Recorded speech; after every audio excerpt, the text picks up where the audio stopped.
Was اور نصیحتیں، لفظ لفظ حکمتیں، ابر علم و آگہی سے برستی بارشیں، شرع کے امور سے، دین کے شعور سے، قلب و ذہن جگمگاتے ہیں سچ کے نور سے۔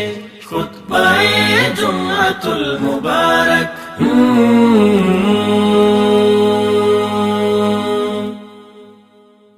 ومن يضلل فلا هادي له، وأشهد أن لا إله إلا الله وحده لا شريك له، وأن محمدا عبده ورسوله۔ يا أيها الذين آمنوا اتقوا الله حق تقاته ولا تموتن إلا وأنتم مسلمون۔ يا أيها الناس اتقوا ربكم الذي خلقكم من نفس واحدة وخلق منها زوجها وبث منهما رجالا كثيرا ونساء، واتقوا الله الذي تساءلون به والأرحام، إن الله كان عليكم رقيبا۔ يا أيها الذين آمنوا اتقوا الله وقولوا قولا سديدا يصلح لكم أعمالكم ويغفر لكم ذنوبكم،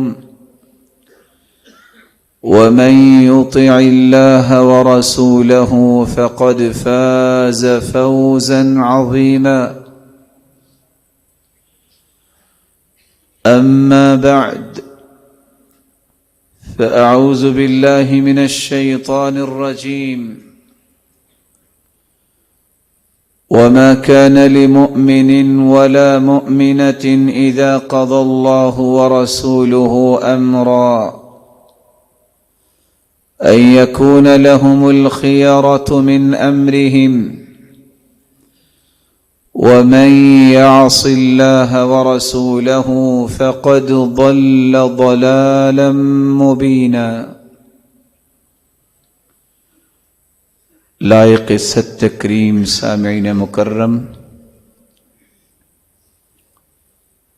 اللہ ذوالجلال ہم سب کے خالق و مالک اور رازق ہیں۔ اسی قادر مطلق نے نیکی اور برائی میں فرق کرنے کے لیے 1,24,000 پیغمبروں کو مبعوث فرمایا۔ ہر نبی اور رسول نے اپنی اپنی قوم کو نیکی کی راہوں سے آگاہ کیا، وہاں برائیوں سے بھی آگاہ کیا، تاکہ برائیوں سے بچ جائیں اور اللہ کے عذاب سے بھی محفوظ ہو جائیں۔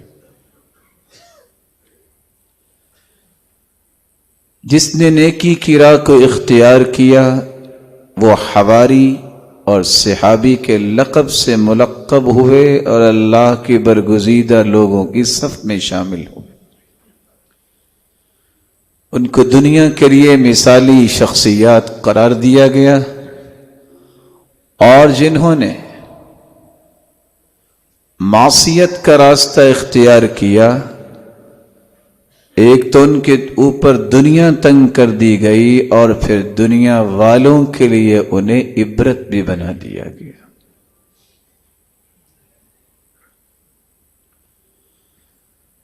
معصیت کس کو کہتے ہیں؟ جس کے نتیجے میں قومیں عبرت بنی، جس کے نتیجے میں انسان کی زندگی اس پہ تنگ ہو جاتی ہے، وہ چلتا پھرتا نظر تو آتا ہے لیکن شاید کہ اس کی زندگی کے ارمان ایک طرف اس کے دل کی بات پوچھے تو وہ مرنے کو زیادہ ترجیح دیتا ہے۔ آج کے اس خطبے میں ہم اپنی گفتگو کا محور 4 نکات کو بنائیں گے۔ معصیت کس کو کہتے ہیں، اور معصیت سے پیدا ہونے والے نقصانات معاشرے میں کیا ہیں، اور اسلام نے اس کی ہولناکیاں کون سی بیان کی ہیں، اور کس طرح ہم معصیت سے باز رہ سکتے ہیں، محفوظ رہ سکتے ہیں۔ معصیت یہ عصا یا عصی سے ہے، اس کا مطلب ہے مخالفت، اللہ اور اس کے رسول کی مخالفت کو معصیت کہتے ہیں۔ اس لیے امام ابن تیمیہ رحمہ اللہ تعالی لکھتے ہیں مخالفت الامر الشرعی، شرعی امر کی مخالفت کرنا یہ برائی کہلاتا ہے، معصیت کہلاتا ہے۔ معصیت سے مراد دشمنی بھی ہے، سختی بھی ہے، ترشی بھی ہے۔ جو شخص اللہ ذوالجلال کے دشمن شیطان کی بات مانتا ہے وہ حقیقت میں اللہ اور اس کے رسول سے دشمنی کا ایک راستہ اختیار کرتا ہے، اور ایسے شخص کی زندگی میں وہ سختیاں آتی ہیں جو پھر دوسرے بعد میں آنے والے لوگوں کے لیے عبرت بن جاتی۔ علماء امت لکھتے ہیں ما يثاب على تركه ويعاقب على فعله، معصیت اس کو کہتے ہیں، گناہ اس کو کہتے ہیں جس کے کرنے سے انسان کو عذاب ہوگا اور نہ کرنے سے اسے ثواب بھی ہوگا۔ گناہوں سے بچنا ایک بہت بڑی عظمت ہے، اور بعض علماء یہ کہتے ہیں ترک المأمورات وفعل المحظورات، جس بات کا اللہ اور اس کے رسول نے حکم دے دیا وہ نہ کرنا، اور جس سے روک دیا اس ممنوع کام کو اختیار کرنا، یہ گناہ ہے، یہ معصیت۔ اور بعض نے اس سے بھی خوبصورت بات کی هو ارتکاب ما نهى الله عنه ورسوله، انسان ہر اس چیز کا ارتکاب کرے جس سے اللہ اور اس کے رسول نے منع کیا ہے، من الاقوال والاعمال الظاہرة والباطنہ، بات وہ کرے جس کو شریعت نے منع کر دیا، ارادہ، نیت، دل کے اندر رجحانات وہ بنائے جس سے شریعت نے روک دیا، اعمال وہ بجا لائے جس کو شریعت نے حرام کہہ دیا۔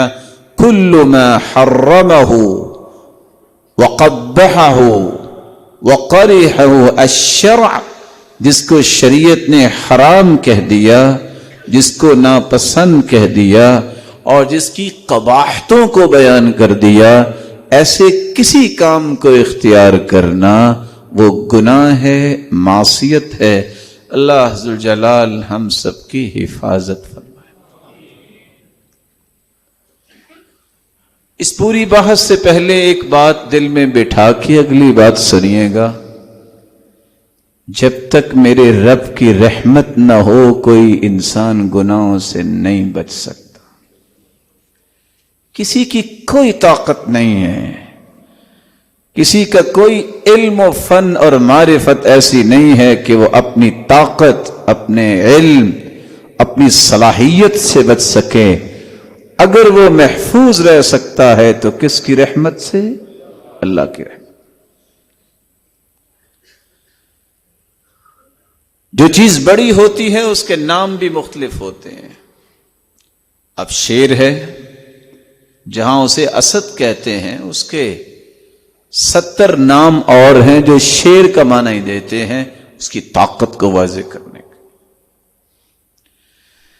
اسی طرح معصیت، اللہ تعالیٰ نے اس معنی کو اور اس کے برے نتائج کو اپنی مخلوق کو سمجھانے کے لیے مختلف تعبیرات کی ہیں کہ اس سے بھی بچو، اس سے بھی بچو اور اس سے بھی بچو.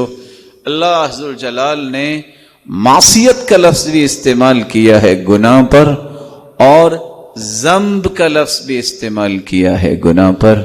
اور ساتھ اللہ نے جہاں معصیت کی بات کی ہے اس کا نتیجہ بتایا ہے، جہاں باقی الفاظ بیان کی ہے اس کے نتائج بھی بتائے ہیں کہ جو جو کرو گے اس کے نتائج کا تمہیں استقبال کرنا پڑے گا. وَمَا كَانَ لِمُؤْمِنٍ وَلَا مُؤْمِنَةٍ إِذَا قَضَى اللَّهُ وَرَسُولُهُ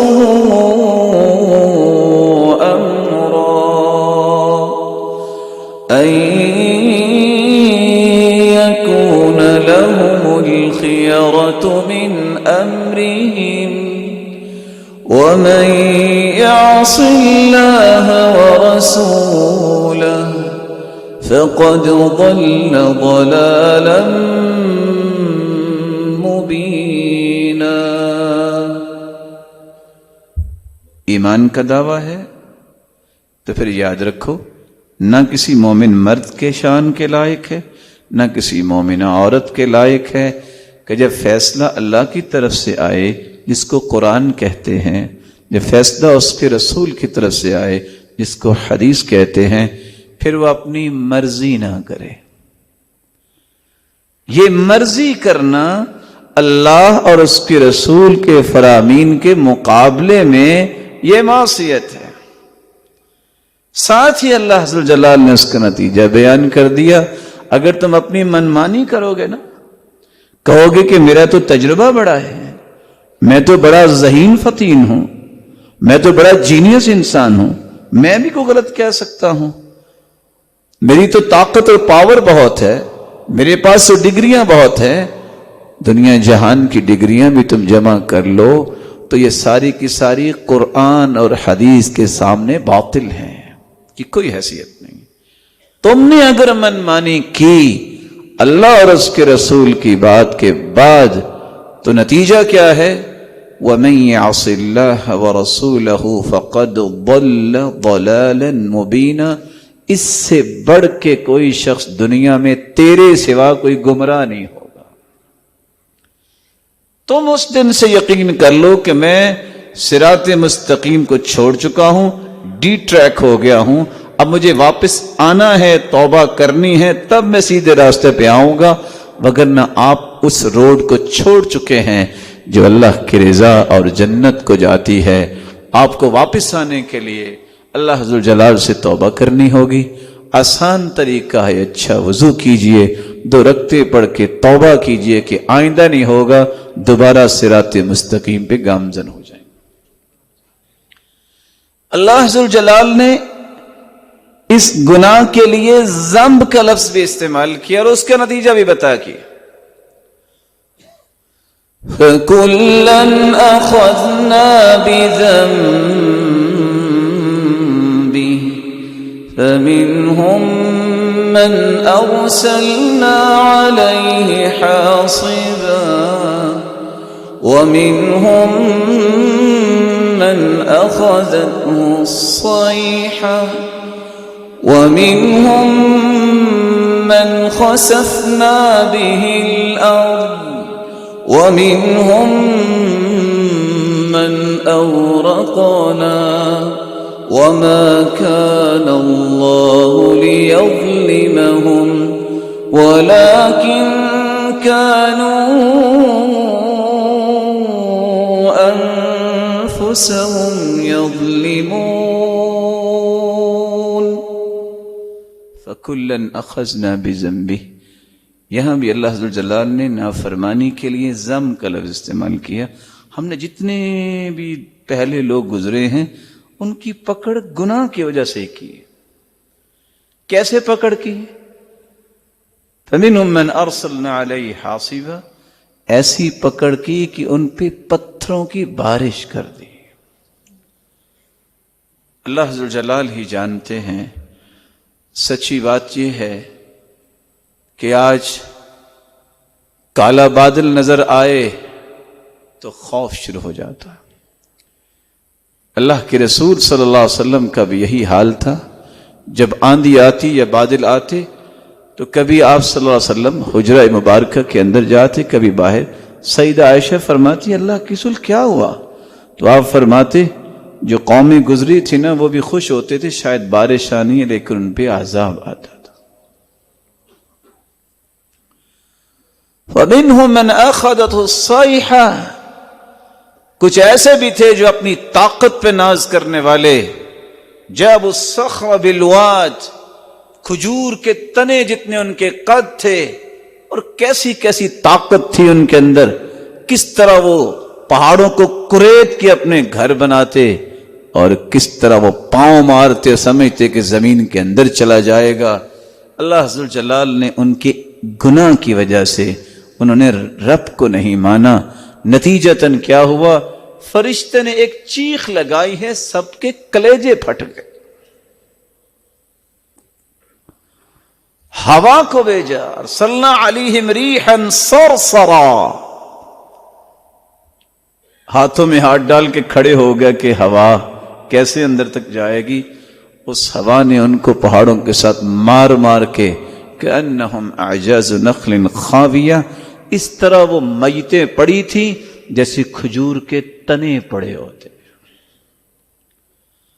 فَمِنْهُمْ مَنْ خَسَفْنَا بِهِ الْأَرْضَ، مال و دولت پہ گمنڈ کرنے والے قارون جیسے کو سارے اس کے ان حواریوں کے سامنے زمین میں دھنسا دیا.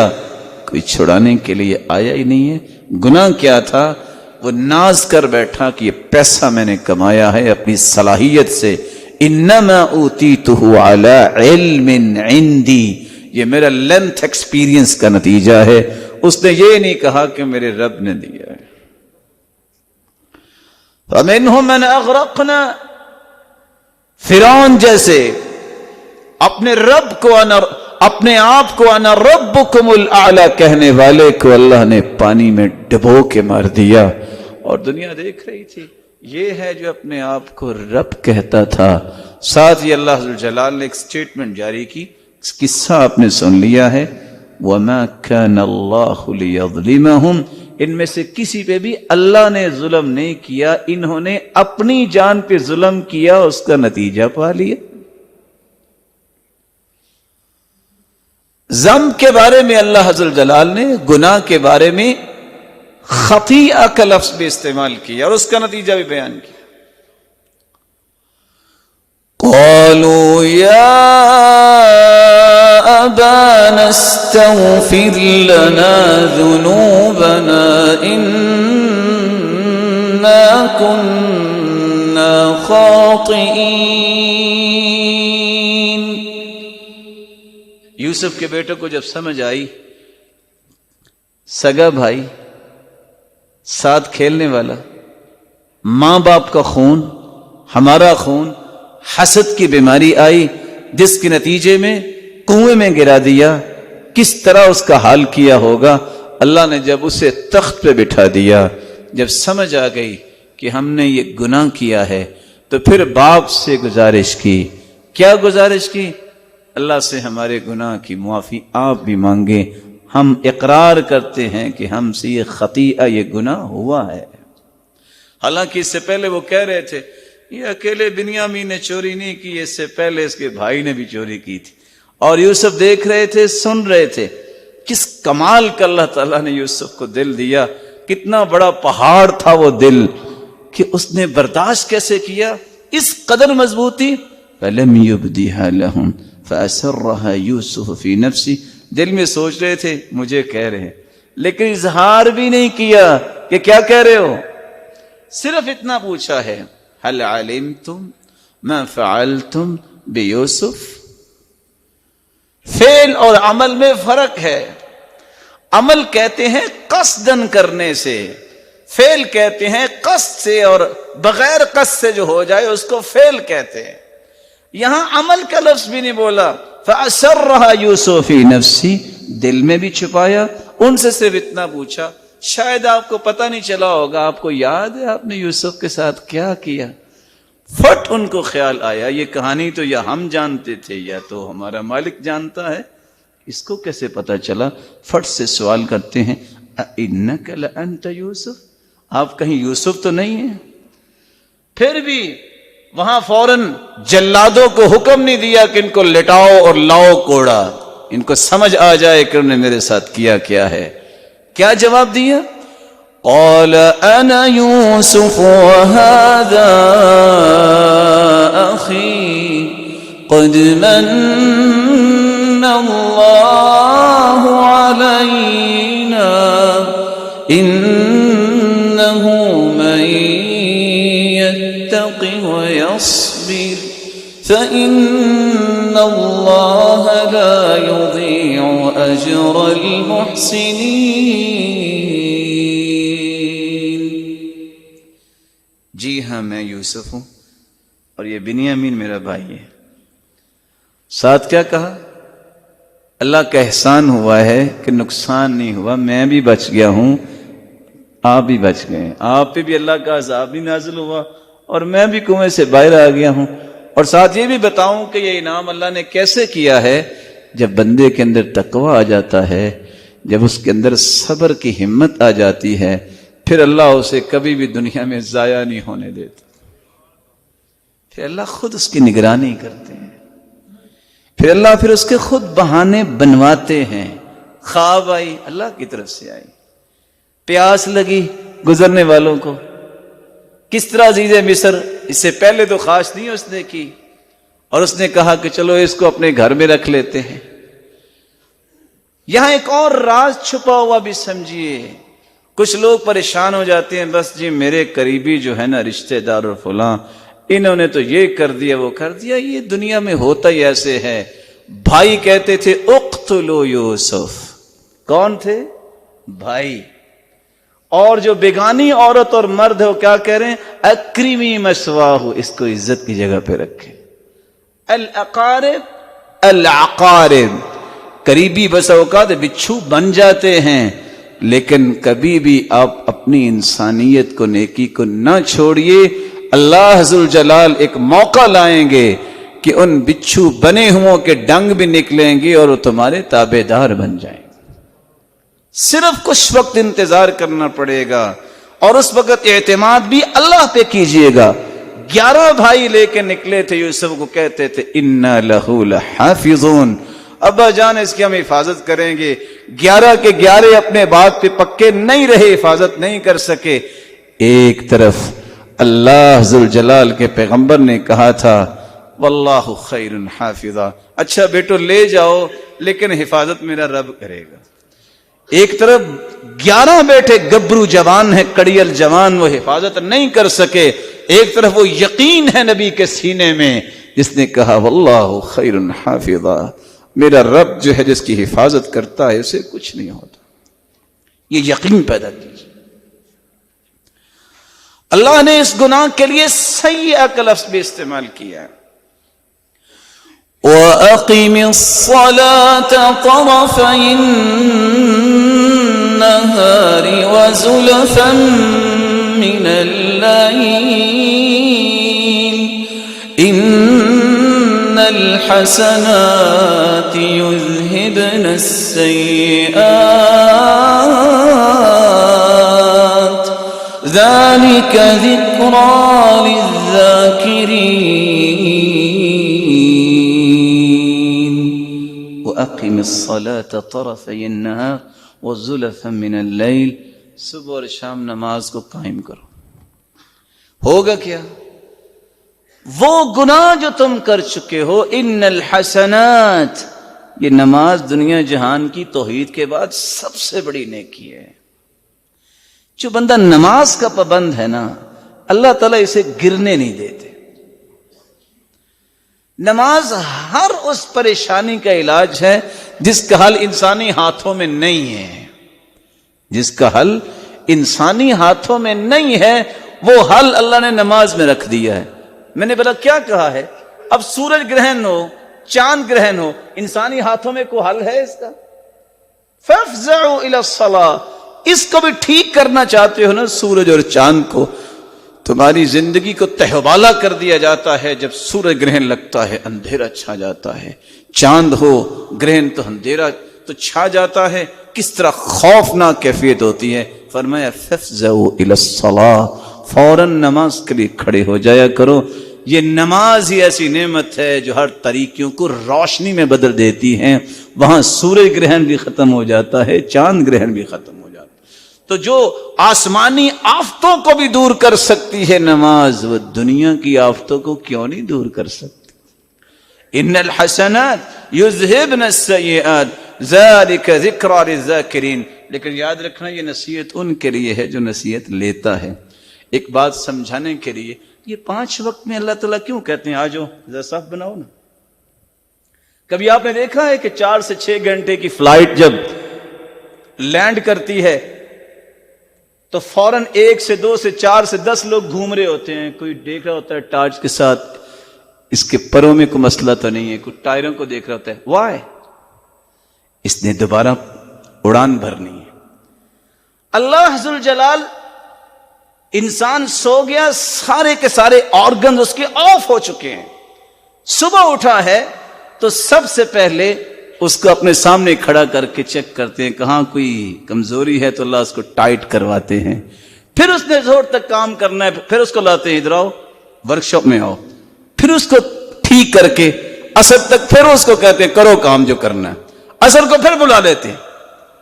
یہ 5 وقت آپ کی جسمانی، روحانی اور فکری اور عملی ہر قسم کی فٹنس کے لیے بھی ضروری ہے کہ اللہ کے سامنے آ کے کھڑے ہو جاؤ، سلام پھیرو گے، ساری کی ساری جو اس وقت وائرس آ چکا ہوگا یا اس میں کسی قسم کی پرابلم آ چکی ہوگی یا آپ کی ڈسک کو مسئلہ ہے یا آپ کے میموری کارڈ کو کوئی مسئلہ ہے، وہ پراپر مینٹین ہو چکا ہوگا۔ اپنی اڑان بھرو، جہاں جانا چاہتے ہو جاؤ۔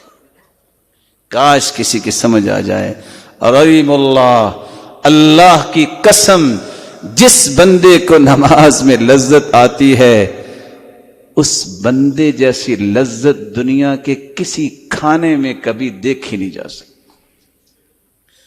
اور یہ لذت کا آنا بھی اللہ کی رحمت کے دروازہ کھلے ہونے کی دلیل ہے۔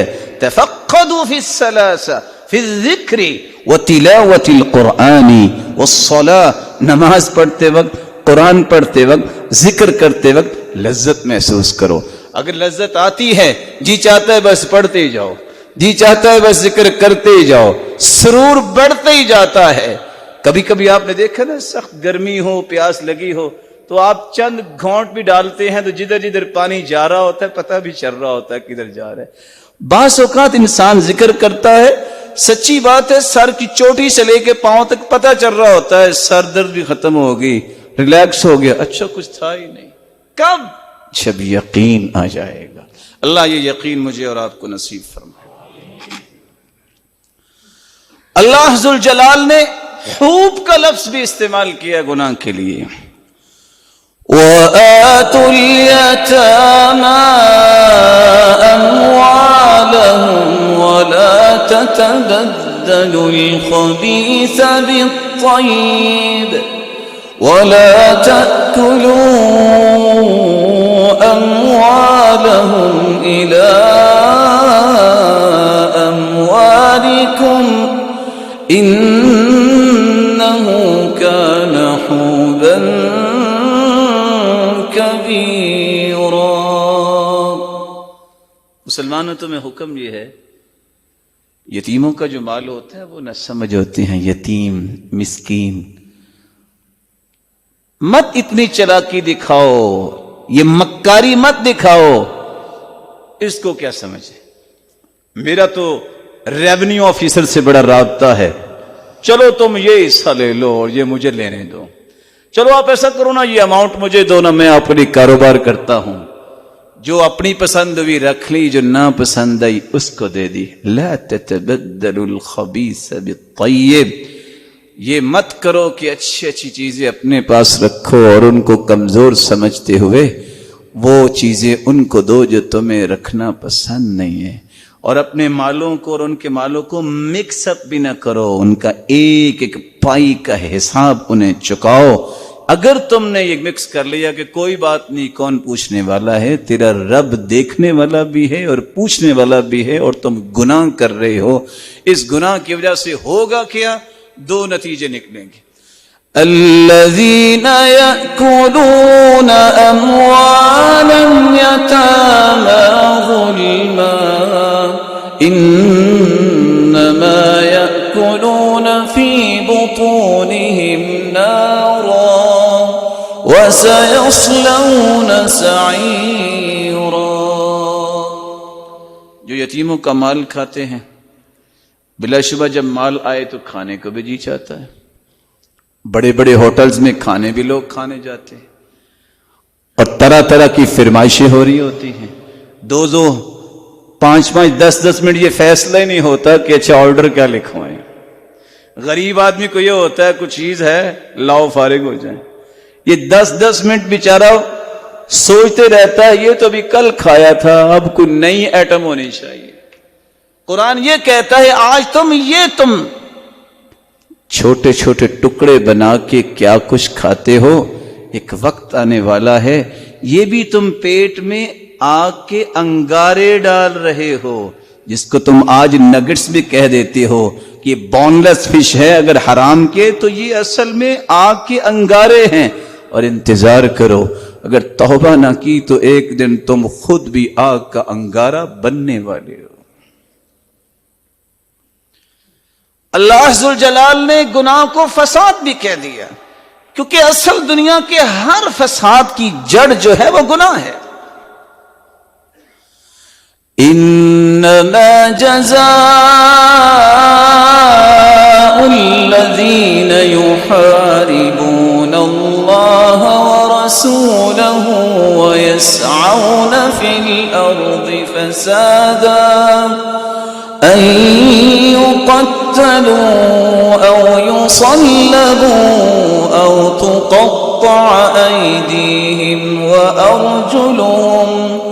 وأرجلهم من خلاف أو ينفوا من الأرض ذلك لهم خزي في الدنيا وَلَهُمْ فِي الْآخِرَةِ عَذَابٌ عَظِيمٌ.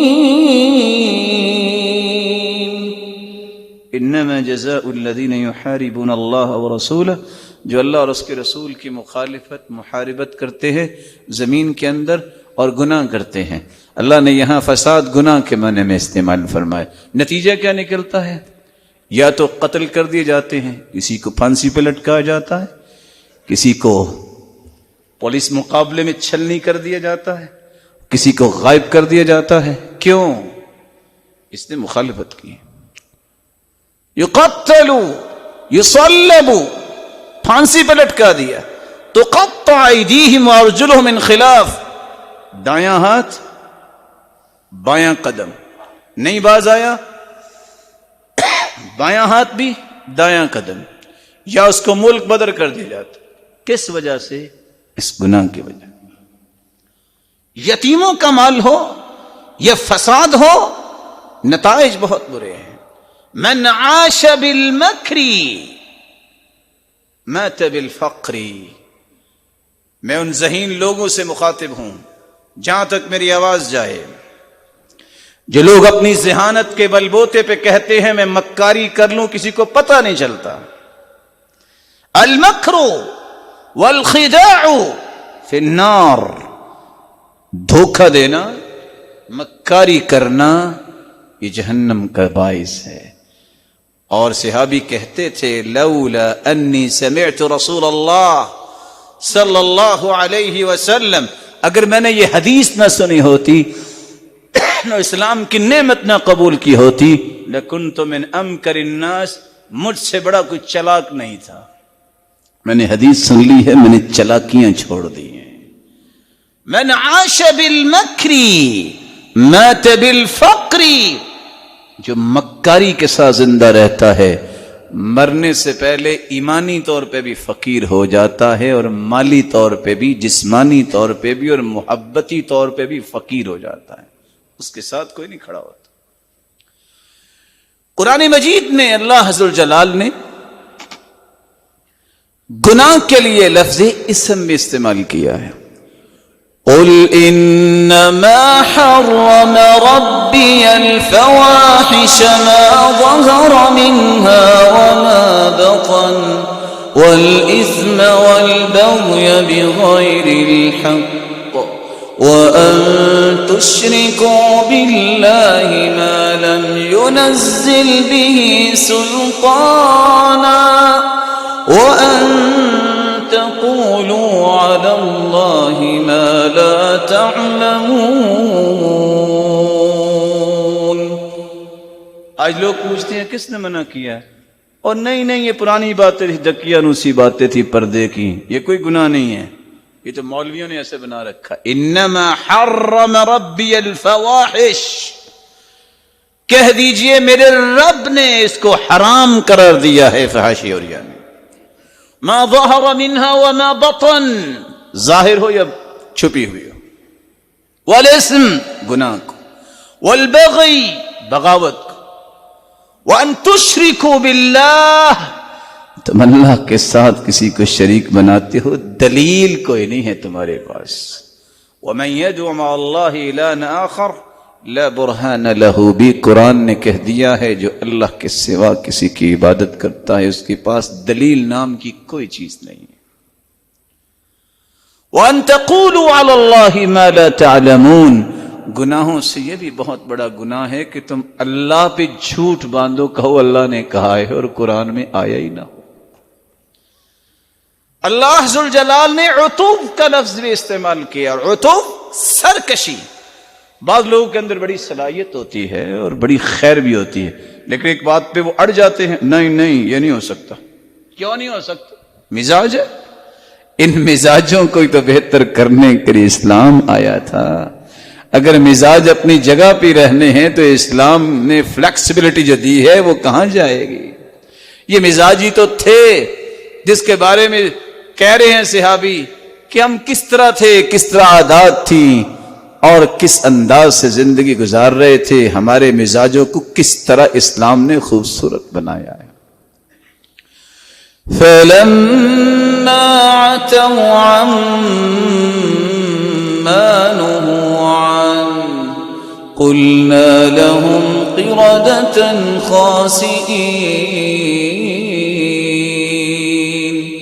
جب سرکشی میں آگے بڑھ گئے ان کو منع کیا تھا، باز نہیں آئے. سرکشی کیا تھی؟ بے تم نے مچھلی نہیں کھانی. انہوں نے کیا کیا؟ چلاکی کی، راستے بنا کے چلو کھاتے نہیں ہیں، تھوڑا سا محفوظ تو کر ہی سکتے ہیں. نتیجہ کیا نکلا؟ آپ ایک لمحے کے لیے ضرور سوچئے، اللہ مجھے اور آپ کو اور ہم سب کی اولادوں کو محفوظ فرمائے.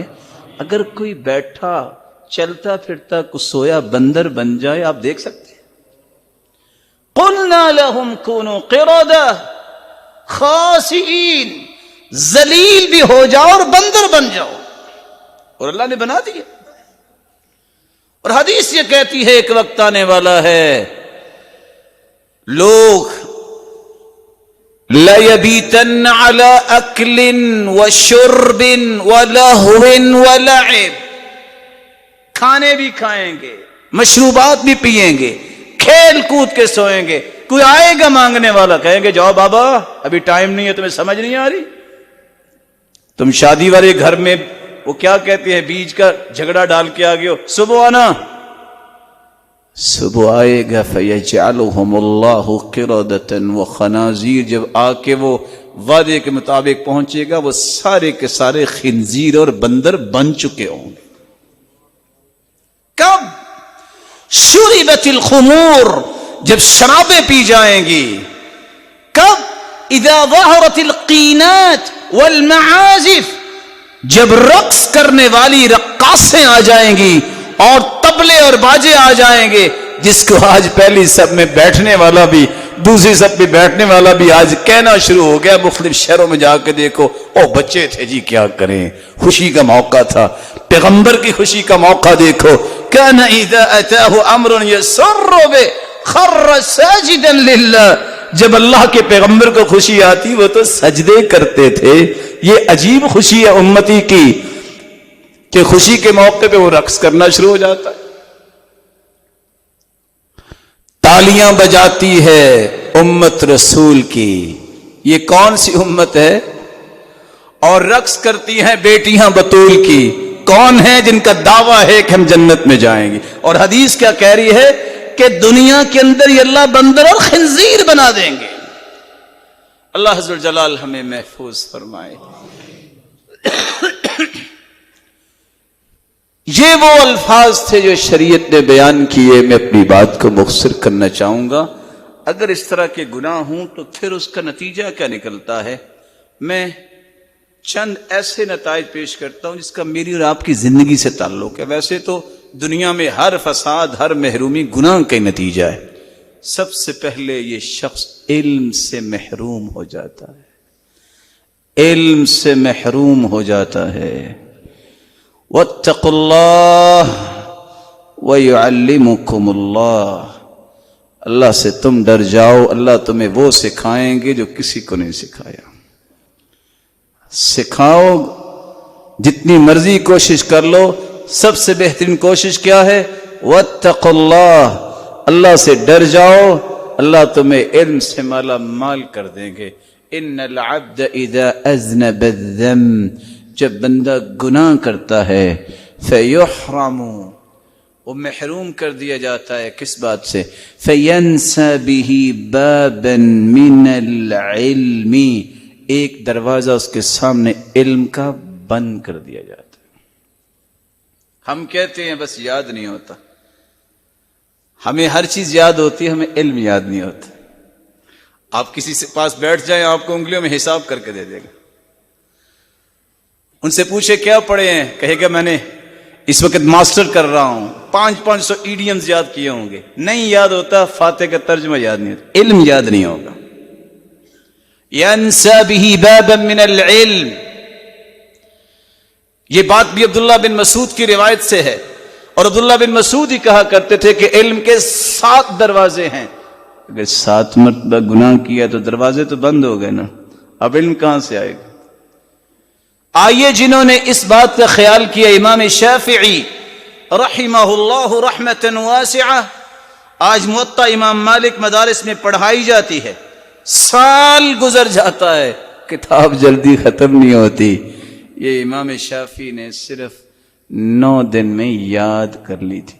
پھر بھی اپنے استاد کو کہتے ہیں شکوت الی وکیع سوء حفظی فارشدنی الی ترک المعاصی واخبرنی بان العلم نور ونور اللہ لا یعطى لعاصی۔ میں نے اپنے استاد سے کہا استاد جی حافظہ بڑا کمزور ہے، ابھی ان کا حافظہ کمزور ہے، 9 دن میں موطا یاد کر لی۔ تو استاد نے بھی کمال کی بات کی، کہا بیٹا گناہ چھوڑ دو۔ امام شافعی جن کو امام مالک سامنے بیٹھے دیکھ کے کہتے تھے یا بنائی یا غلام قد ارى في وجهك نورا فلا تطفئه بالمعصیہ، بیٹے تیرے چہرے پہ مجھے عجیب سی رونق نظر آتی ہے، اس رونق کو گناہ کی وجہ سے کہیں ختم نہ کر بیٹھنا۔ اور بیٹے کے اندر ادب یہ تھا، امام شافعی کے اندر کبھی استاد کے سامنے پانی نہیں پیتے تھے کہ نہیں یہ بھی میرے ادب میں کوئی نقص نہ ہو۔ اپنی کتاب کا ورق چینج کرتے تو بڑے آہستہ سے لئلا يسمع وقاہا، کہ میرا استاد پڑھا رہا ہے، اس کی فکر میں کوئی خلل نہ آ جائے جب تیزی سے میں ورق چینج کروں گا۔ یہ ادا بھی تو تھے۔ ان کی ماں صبح ان کو اٹھاتی اور اذان ابھی ہوئی نہ ہوتی، وہ پگڑی باندھ کے تیار ہو کے بیٹھے، اور ماں کہتی ہے بیٹا اذان تو ہو لینے دے اور پھر پڑھنے جانا۔ ان لوگوں نے کام کیا ہے، ایسے اللہ عز و جلال نے ان کو اتنی بڑا مقام نہیں دیا، اس کی کچھ وجوہات تھی۔ اللہ یہ شوق ہم سب کو نصیب فرمائے۔ دوسرا نقصان گناہ کی وجہ سے نماز بے لذت. ناراض نہ ہوئیے گا، میں پوچھوں گا نہیں، میں اپنے آپ کو بس پوچھوں گا. میں اور آپ سوچئے اگر میری نماز میں، میرے قرآن میں، میرے ذکر میں لذت ختم ہوگی ہے، کوئی گناہ ہے؟ نہیں ہو سکتا. جو انسان نیکی پہ قائم ہے وہ تو چند لمحات کے لیے بھی کھڑا ہو. اللہ کے رسول جلدی بھی نماز پڑھتے تھے، اکیلے اتنی لمبی نماز بھی پڑھتے تھے کہ پاؤں پھٹ جاتے. اور سفر میں اللہ کے رسول نے فجر کی نماز میں بھی سورۃ الاخلاص پڑھی ہے. اور اللہ کے رسول صلی اللہ علیہ وسلم سنتے بسا اوقات پڑھتے. سیدہ عائشہ فرماتی ہم سوچتے پتہ نہیں سورۃ الفاتحہ بھی پڑھی ہے کہ نہیں پڑھی. خفیف نماز بھی پڑھے دل کو راحت ملتی ہے. جس کو راحت نہیں ملتی اسے فوراً استغفار کرنا چاہیے کہ شاید میری لذت ختم ہوئی ہے کہ اس کی کوئی وجہ ہوگی. ان العبد اذا اذنب الذنب فيحرم به قيام الليل. جو شخص گناہ کرتا ہے اللہ ذوالجلال سے تہجد کی نعمت چھین لیتے ہیں. آہستہ آہستہ نماز کی لذت بھی اس سے چھین لیتے ہیں. تیسرا نقصان، مال ہر ایک کی ضرورت ہے زندہ رہنے. وَإِنَّ الْعَبْدَ إِذَا أَذْنَبَ الذَّنبَ فَيُحْرَمُ مِنَ الرِّزْقِ قَدْ هُيِّئَ لَهُ. اللہ نے ایک رزق تیار کیا ہوتا ہے، یہ میں نے بندے کو دینا ہے. گناہ کرتا ہے اللہ وہ بھی چھین لیتے، دیتے نہیں. اور یاد رکھنا میرا رب حلال طریقے سے وہ دیتا ہے جو حرام طریقے سے آپ کبھی نہیں لے سکتے.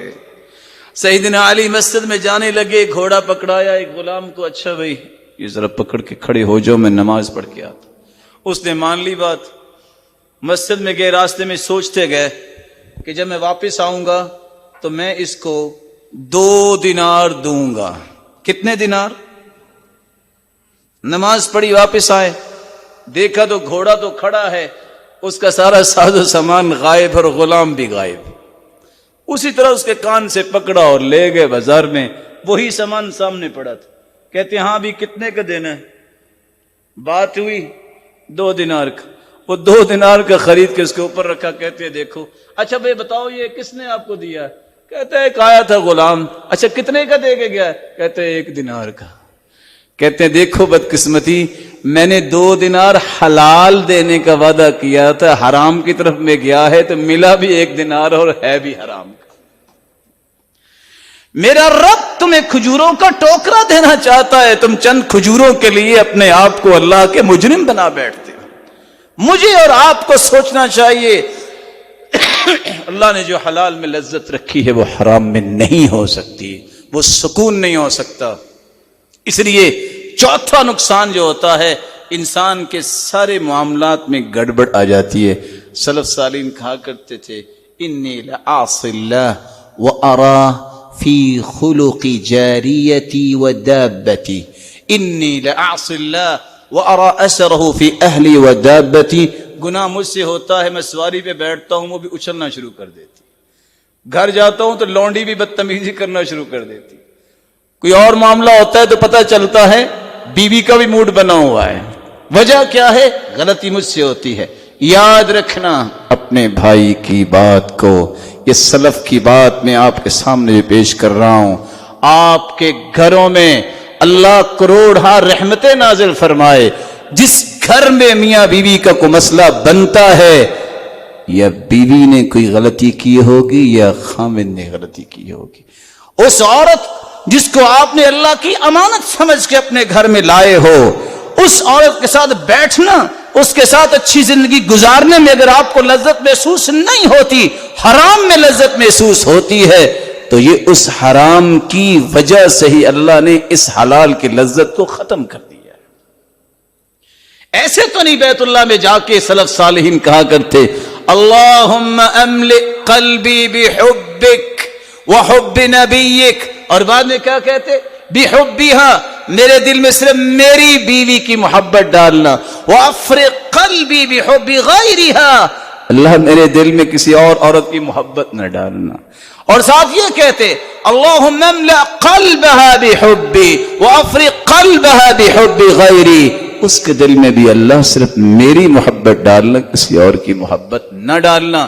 یہ زندگی کے وہ سرور ہے جو آج عوام نہیں سمجھتی. عوام کو اللہ ہدایت دے.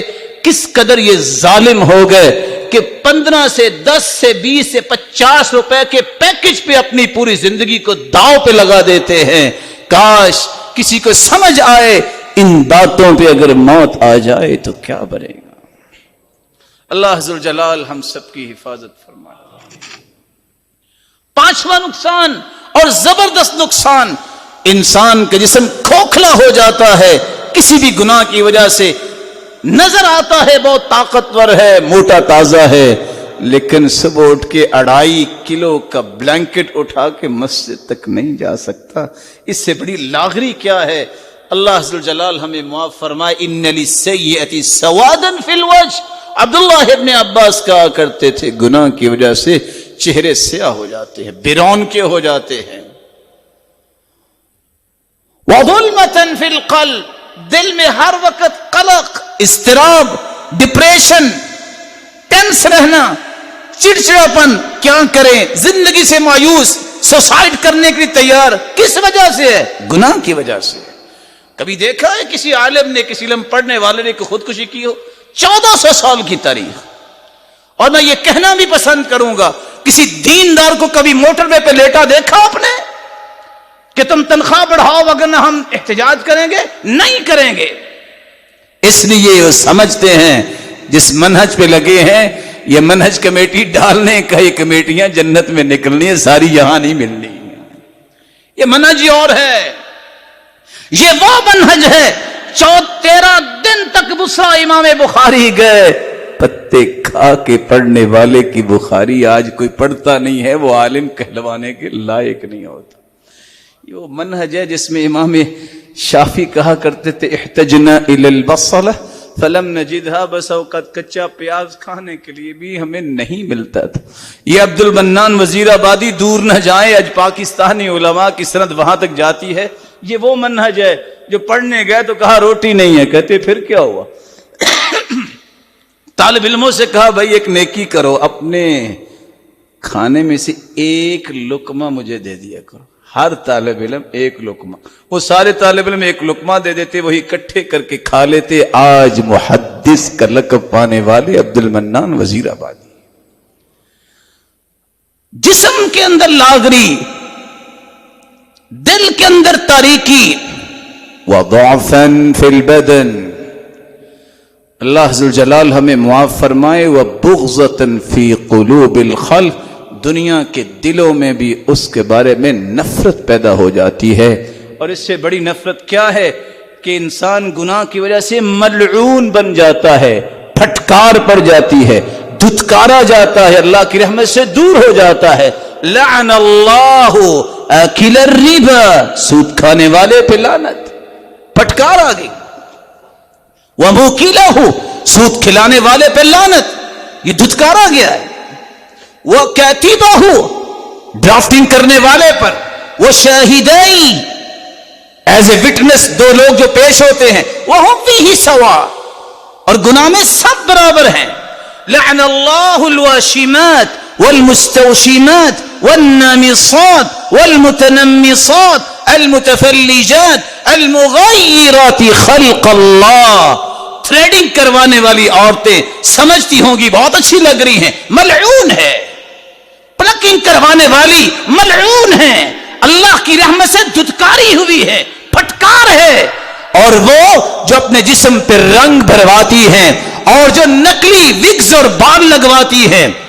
مسلمان حسن الحضارة مجلوب بتطریہ وفی البداوة حسن غیر مجلوبی.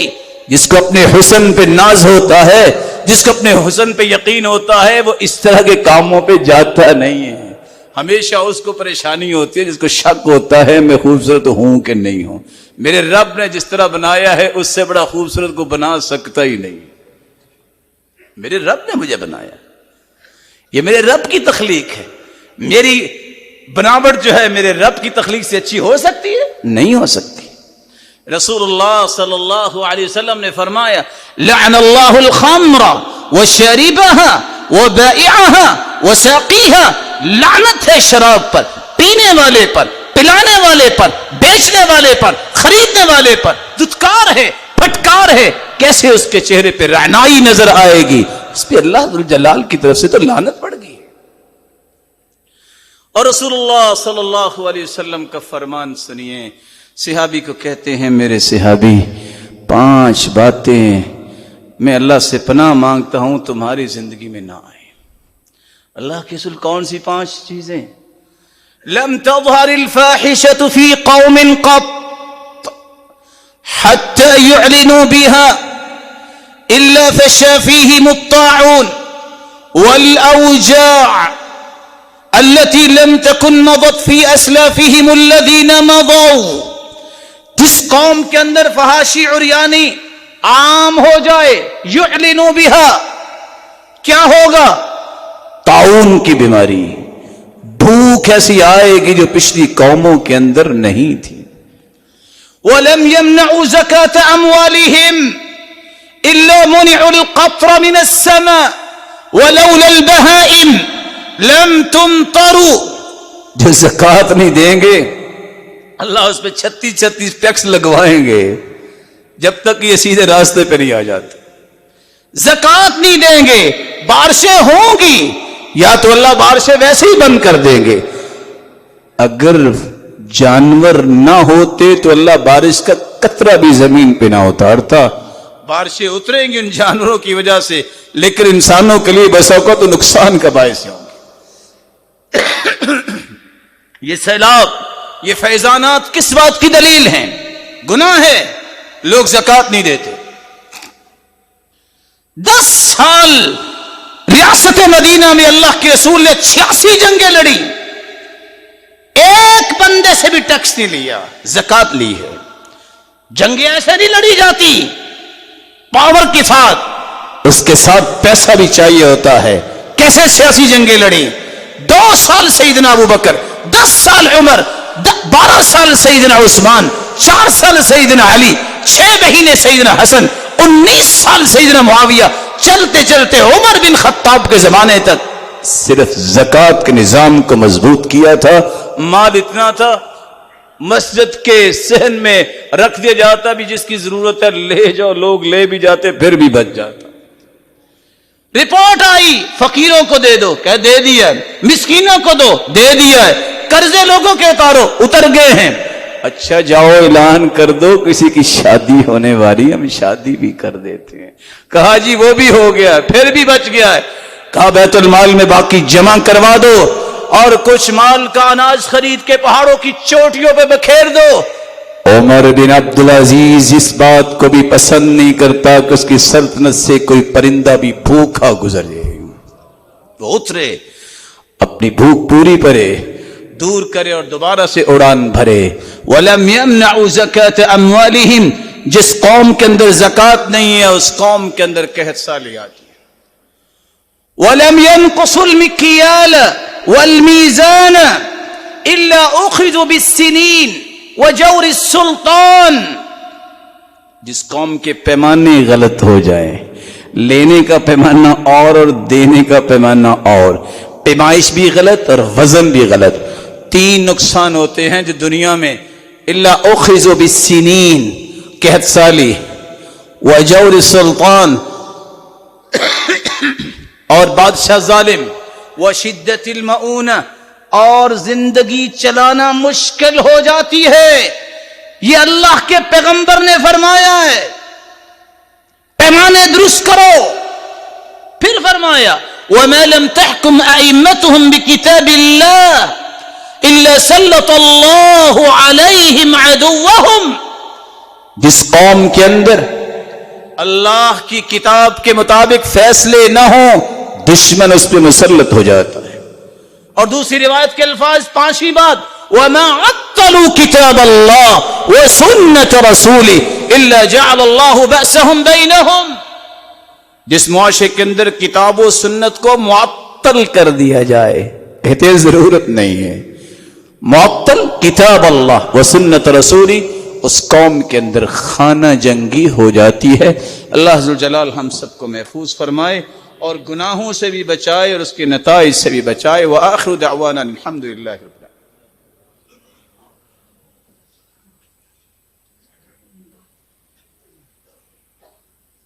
الحمد للہ علی احسانہ والشکر لہ علی توفیقہ وامتنانہ. اما بعد، آپ گناہوں سے کیسے بچ سکتے ہیں؟ بری سوچ کو چھوڑیے. سوچ فکر سے عمل کی عمارت بنتی ہے. سوچ اچھی بنائیے. برے دوستوں کو چھوڑیے. دوست تمہارے دین کو بدلنے کے لیے بہترین فوڈ پوائزنگ ہے، بہترین جو ہے سلو پوائزنگ ہے. جس کا دوست برا ہے کبھی یقین نہ کرے کہ میں سیدھے راہ پہ چل سکتا ہوں، یہ کسی وقت بھی ڈیٹریک ہو جائے گا. برے دوست کو چھوڑیے. الرجل علی دین خلیلی، ہر شخص اپنے دوست کے دین پر ہوتا ہے. تیسری بات، برا معاشرہ چھوڑیے. معاشرہ، معاملات، تعلقات بروں سے توڑیے. 99 لوگوں کا قاتل، پھر 100 لوگوں کا قاتل، اس کی توبہ قبول کب ہوئی؟ جب اس سے کہا گیا ائتی قریۃ کذا وکذا فانہم یعبدون اللہ، چھوڑو اس بستی کو، اس جگہ چلے جاؤ جہاں خالص اللہ کی عبادت کرنے والے ہیں. راستے میں موت آ گئی، پہنچا بھی نہیں ہے، کچھ کیا بھی نہیں ہے، صرف ایک بلشت اس کا جسد خاکی نیک لوگوں کے پاس تھا، اللہ نے اس کو جنتی قرار دے دیا. بری سوچ چھوڑیے، برے دوست چھوڑیے، برا معاشرہ چھوڑیے، اور زندگی میں ایک مرتبہ قرآن مجید کا ترجمہ پڑھ کے یہ سمجھیے کہ پچھلی قوموں کے ساتھ ہوا کیا ہے جو باز نہیں آئے. ان کے نتائج کو دیکھیے، کس طرح اللہ عز و جلال نے ان کو عبرت بنایا ہے. اور 5ویں اور آخری بات، دعا کرنا شروع کریں. دعا بہت بڑی نعمت ہے. یہ ایسی عبادت ہے 24 گھنٹے میں جب چاہو کر سکتے ہو، کوئی پابندی نہیں ہے. اور دعا کی طاقت آپ نہیں سمجھتے، میں نہیں سمجھتا، وہ سمجھتے ہیں جن کو اللہ نے یہ طاقتیں دکھائی، یقین دے دیا. اللہ مجھے اور آپ کو بھی یقین دے دے. دعا ایک ایسی عبادت ہے کہ سیدنا عمر کہا کرتے تھے مجھے کبھی پریشانی نہیں ہوئی کہ دعا قبول ہوگی کہ نہیں ہوگی، مجھے پریشانی یہ ہوتی ہے کہ دعا کی توفیق نہ اللہ مجھ سے چھین لے. اللہ دعا کرنے کی صلاحیت اور توفیق دیتے اس کو ہے جس کی قبول کرنی ہوتی ہے. اس لیے چند دعائیں یاد کر لیجیے.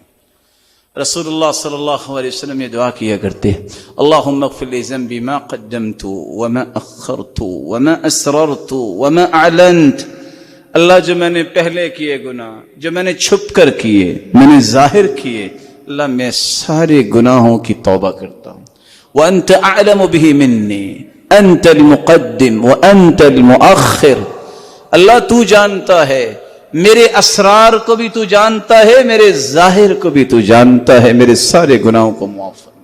اللہم انی اعوذ بک من منکرات الاخلاق والاعمال والاہواء والادواء. اللہ میں تیری پناہ میں آنا چاہتا ہوں برے اخلاق سے، برے اعمال سے، بری خواہشات سے، بری بیماریوں سے. اللہ ان چاروں چیزوں سے مجھے محفوظ فرما. اللہم انا نسألک الہدى والتقى والعفاف والغنى. اللہ ہدایت دے دے، ہدایت کا سوال کرتے ہیں، تقوی دے دے، اللہ پاک دامنی دے دے، اور تونگر بنا دے، کسی کے سامنے ہاتھ پھیلانے والے نہ ہوں. اللہم اجعلنا ہداة مہداة الى صراط مستقیم. اللہ ہمیں ہدایت یافتہ بنا اور ہمارے ذریعے لوگوں کو بھی ہدایت نصیب فرما. اللہم اجعلنی فوق کثیر من خلقک. یہ وہ دعا ہے جو اللہ کی رسول نے صحابی کے لیے کی، یا اللہ اس کو معاف بھی کر دے اور اس کو دنیا میں بہت زیادہ بلند مقام عطا فرما. اور عبداللہ ابن عباس کی دعا، اللہم فقہنی فی الدین، اللہم فقہنی فی الدین. اللہ دین کی صحیح سمجھ عطا فرما. رب زدنی علما وفہما وتقوی. عبداللہ ابن مسعود کی دعا، اللہ علم بھی زیادہ دے، فہم بھی دے، اور اس کے نتیجے میں تقوی بھی نصیب فرما. اللہم انی اسألک حسن الخاتمہ. اللہ حسن خاتمہ نصیب فرما. الہ العالمین ان دعاؤں کو یاد کرنے اور قبول کروانے کی ہمیں توفیق عطا فرما. وآخر دعوانا الحمدللہ رب العالمین.